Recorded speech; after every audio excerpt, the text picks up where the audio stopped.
This Sunday is Reformation Sunday, and here at Faith Lutheran Church, we have one youth who will be affirming her faith, Paige. Now, for many of you, much like myself, we can remember this tradition that we called confirmation. We called it that because, in a sense, we were confirming the faith that we received at baptism.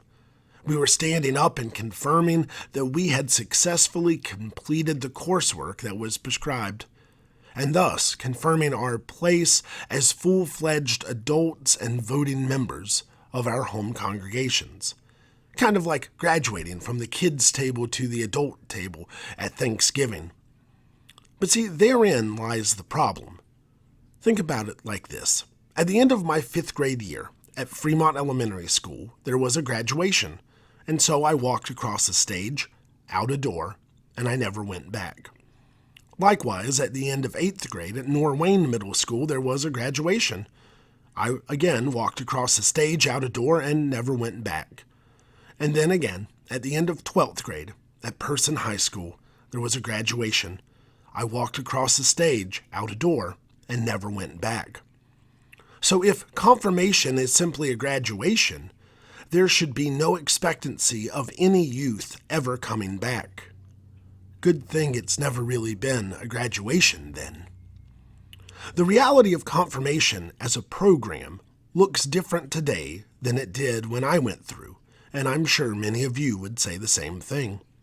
For me, the focus was on the education bestowed upon us by the pastor and the church interns in preparation for a final exam that was doled out by our pastor and the church council. The culmination of the program was the exam, and friendships were simply bonds that were formed as we survived that educational process. When I put it that way, it feels good to see that the emphasis has changed from confirmation to affirmation. To confirm means to informally validate something either negative or positive. However, to affirm is more commonly used in courts and is prevalently used in positive situations. Confirm for me you go to church is a much different request than to affirm your faith. Confirming that you know course material is different than affirming your place in a community. There are countless curriculums and teaching materials that can be confirmed through quizzes and tests. But the knowledge that allows us as people to affirm our faith, our church membership, and our baptisms is taught through a life and time spent together. It's taught in the importance of attendance seen week after week, in rides to church with parents and grandparents, aunts and uncles, siblings and cousins. It's taught in lessons, yes, but also in the patience, consistency, and relationships built with Sunday school teachers year after year. It's taught in Christmas pageants, and it's also taught every time someone says your name, and you are remembered, and you remember, if even by the simplest of utterances, that you are seen, you are known, and you are a loved child of God in this community. These are lessons we have all been taught throughout the years of our lives week after week. They are the lessons that inspire us to affirm our faith week after week, whether we can confirm any test answer that we were asked last century or not. These are lessons that come through in many and various ways. And sometimes those ways are, in fact, as answers to questions. For Paige, a number of weeks ago, I sent her a series of essay questions. I asked her to read the entire Gospel of Mark in one sitting. It's the shortest of the Gospels. And then she was to respond to some of the questions.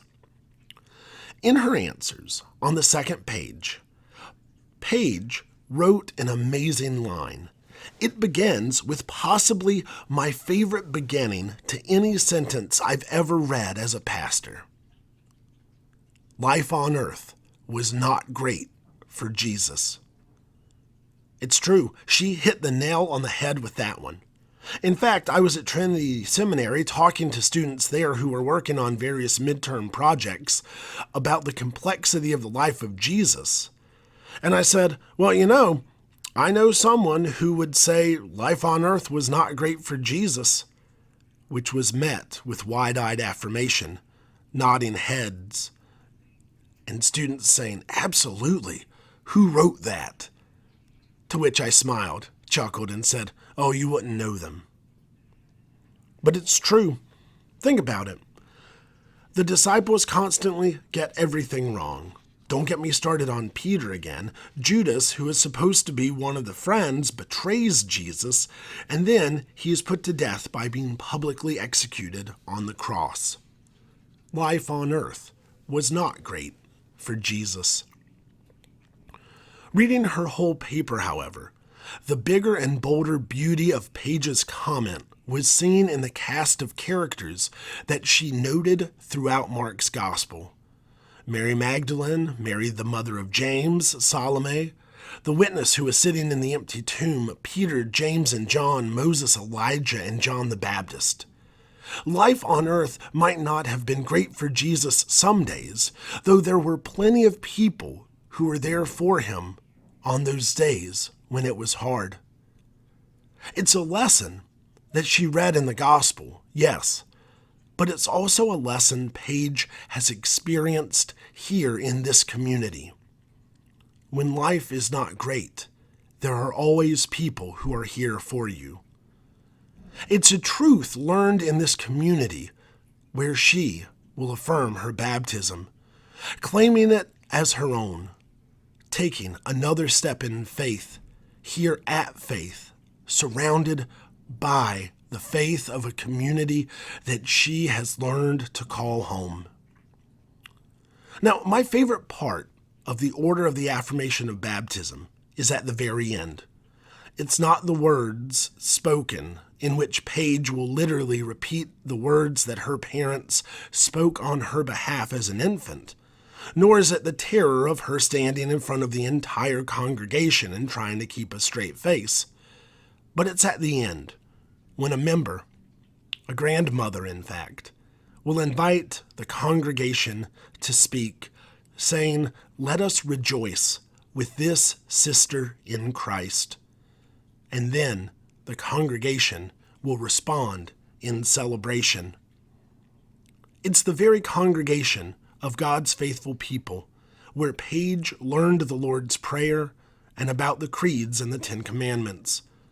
Here, where she had placed in her hands the Holy Scriptures, was nurtured in faith and prayer, and learned to trust God, proclaiming Christ through word and deed, caring for others and the world that God made, just like her parents promised she would all those years ago. Thanks be to God.